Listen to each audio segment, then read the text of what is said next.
கவிதையின் உச்சம் கவிப்பேரரசு வைரமுத்து தன்னுடைய அம்மாவை நினைச்சு எழுதின இந்த ஒரு கவிதை. ஆயிரம்தான் கவி சொன்னேன், அழகழகா போய் சொன்னேன், பெத்தவளே உம்பெருமை ஒத்த வரி சொல்லலையே, காத்தெல்லாம் மகன் பாட்டு காகிதத்தில் அவன் எடுத்து ஊரெல்லாம் மகன் பேச்சு ஊங்கீர்த்தி எழுதலையே, எழுதவோ படிக்கவோ இயலாத தாய் பத்தி எழுதி என்ன லாபம்னு எழுதாம போனேனோ, எழுதவோ படிக்கவோ இயலாத தாய் பத்தி எழுதி என்ன லாபம்னு எழுதாம போனேனோ, பொன்னையா தேவர் பத்த பொன்னே குலமகளே என்னை புறந்தல்ல இடுப்பு வழி பொறுத்தவளே, வைரமுத்து பொறப்பானு வயிற்றில் நீ சுமந்ததில்லை, வைரமுத்து பொறப்பானு வயிற்றில் நீ சுமந்ததில்லை, வயிற்றில் நீ சுமந்த ஒன்று வைரமுத்து ஆகிடுச்சு,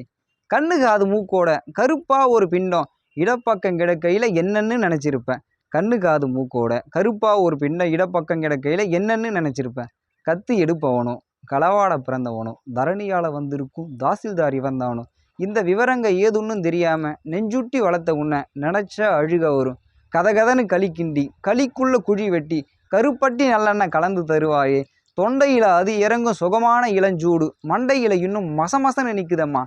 கொத்தமல்லி வறுத்து வச்சு குறுமிளகா 2 வச்சு சீரகமும் சிறுமிளகும் சேர்த்து வச்சு நீர் தெளிச்சு கும்மி அரைச்சி நீ அம்மி கொடகொடன்னு வழிக்கையில் அம்மி மணக்கும் அடுத்த தெரு மணக்கும், தித்திக்க சமைச்சாலும் திட்டிக்கிட்டே சமைச்சாலும் கத்திரிக்காய் நெய் வடியும் கருவாடு தேனொழுகும், கோழி குழம்பு மேலே குட்டி குட்டியாக மிதக்கும் தேங்காய் சில்லுக்கு தேகமெல்லாம் எச்சில் ஊறும், வறுமையில் நாமப்பட்ட வழிதாங்க மாட்டாமல் பேனா எடுத்தேன் பிரபஞ்சம் பிச்சரிஞ்சேன், பாசமுள்ள வேலையிலே காசு பணம் கூடலையே காசு வந்த வேலையிலே பாசம் வந்து சேரலையே, கல்யாணம் நான் பண்ணி கதியத்து நிற்கையில் பெத்த அப்பன் சென்னை வந்து சொத்து எழுதி போன பின்னே 5-6 வருஷம் உன் ஆசமுகம் பார்க்காம பிள்ளை மனம் பித்தாச்சே பெத்த மனம் கல்லாச்சே,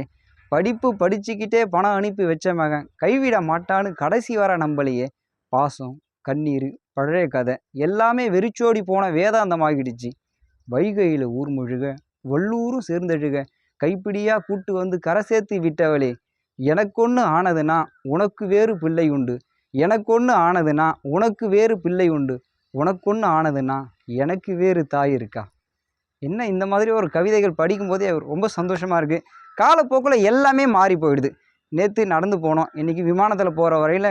டெக்னாலஜி எல்லாமே மாறி வந்துடுது. ஆனால் இன்னமும் மாறாமல் இருக்கிறது அம்மாவுடைய அன்பும் தமிழினுடைய தனித்தன்மையும் தான். ஒரு தாய்க்கு எழுதிய இந்த கவிதை உலகத்தில் இருக்கக்கூடிய எல்லா தாய்க்கும் பொருந்தக்கூடிய வகையில் இருக்குது. இந்த கவிதையில் உங்களுக்கு எந்த வரிகள் ரொம்ப பிடிச்சிருக்குன்னு மறக்காமல் கமெண்ட் பண்ணுங்கள். இதே மாதிரி அடுத்த கவிதையில் உங்களை சந்திக்கிறேன். அது வரையிலும் நான் உங்களின் பகலவன் தமிழ்.